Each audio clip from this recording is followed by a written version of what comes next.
இந்திய ஒன்றிய மத்திய அரசு நம்பிக்கை உண்டால் உண்டு, அது பலமாக இருக்க வேண்டும் என்றால் உண்டு. ஆனால் பலமாக இருக்க வேண்டும் என்பதற்காக எல்லா அதிகாரங்களை குவித்துக் கொண்டிருப்பதை நாம் கண்டிக்கிறோம். அண்ணா அழகா சொன்னார், மத்திய சர்க்காரிடத்திலே ராணுவம் இருப்பதை நான் ஏற்றுக்கொள்கிறேன். சுகாதாரத்துறையை எதுக்கு வைத்துக் கொண்டிருக்கிறார்கள் என்று புரியவில்லை என்று சொன்னார்கள்.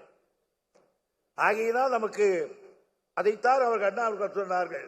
நம்முடைய நோக்கம் 1967 திமுக வெளியிட்ட தேர்தல் அறிக்கையில் அண்ணா அவர்கள் சொன்னார்கள், ஒருமைப்பாடு என்பதை வலியுறுத்தி நடைமுறைக்கு கொண்டு வரும்போது அது ஒரு பகுதியினர் பிற பகுதியினர் மீது ஆதிக்கம் செலுத்துவதாக ஆகிவிடாமல் பரவலாக ஆக்கும் பொறுப்பை திமுக மேற்கொண்டுள்ள உறுதி கொண்டுள்ளது.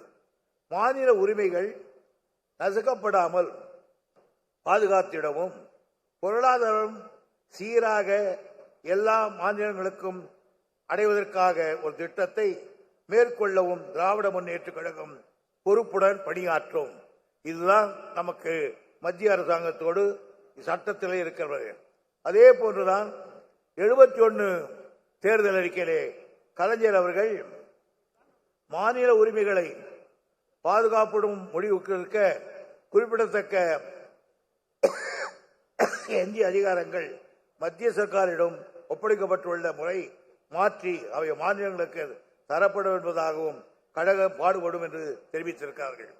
ஆகவே மத்திய அரசாங்கத்தோடு இந்த சட்டத்தை இன்றை காப்பாற்ற வேண்டிய பொறுப்பு உங்கள் வழக்கறிஞர்களுக்கு இருக்கிறது.